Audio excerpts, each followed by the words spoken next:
பதினெண் சித்தர் போற்றிகள். இன்றைய பதிவில் நம்ம பார்க்க இருக்கிறது செம்மறி ஆட்டு இறைச்சியோட நன்மை தீமைகளை பற்றி பார்க்க இருக்கோம்.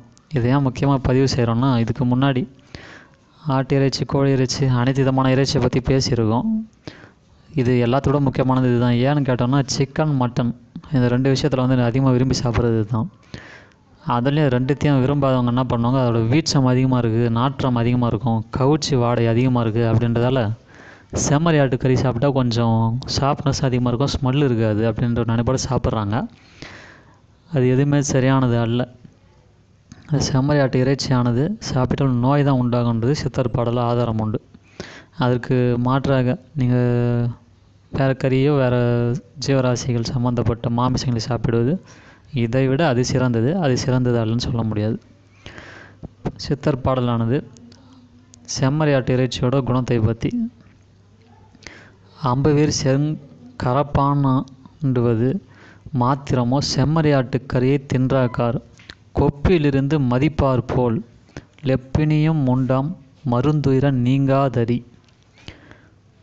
இதற்கான விளக்கம், அம்புவீர் செங்கரப்பானாண்டுவது மாத்திரமோ, செங்கரப்பான் என்ற நோய் வந்து இதனால் உற்பத்தி ஆகுது.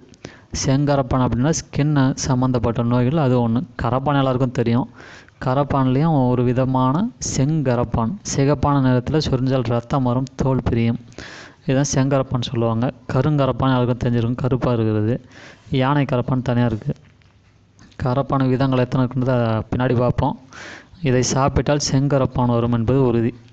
செம்மறி ஆட்டு கறியை தின்றாக்கார், இந்த கறியை சாப்பிட்டிங்கன்னா கொப்பிலிருந்து மதிப்பார் போல் லெப்பினியும் உண்டாகும். இதை சாப்பிட்றதில் எந்த பிணி வேணாலும் வரும், எல்லா விதமான நோயும் உற்பத்தி ஆகும். மருந்துயிர நீங்காதரி, மருந்து சாப்பிட்டாலும் இந்த நோய்கள் விலகாது. இதுதான் ரொம்ப முக்கியமானது. நீங்கள் ஒரு சண்டே ஒரு நாள், வாரத்துக்கு ஒரு நாள், 2 நாளோ இந்த கறியை சாப்பிட போய் நோயை உற்பத்தி பண்ணி அதுக்காக மருந்து இல்லாமல் கலையிறதுக்கு அதை விட்டு விடுவது நன்று. திரும்ப சொல்கிற பாருங்க, இந்த செம்மறி ஆட்டு இறைச்சியை சாப்பிட்றதால செங்கரப்பானும் உடலில் முன்பு இல்லாத பலவித நோயும் உண்டாகி உடலுக்கு வந்து கேடு விளைவிக்கும். அதுக்கான மருந்துகள் வந்து கிடைக்கிறதே கஷ்டம்னு சித்தரே சொல்லியிருக்கார். இந்த வீடியோ உங்களுக்கு பயனுள்ளதாக இருந்தால் ஷேர் பண்ணுங்கள், சப்ஸ்கிரைப் பண்ணுங்கள். மேலும் கூடுமானவரை நல்ல உணவுகளை தேர்ந்தெடுத்து சாப்பிடுங்கள். நன்றி, மகிழ்ச்சி.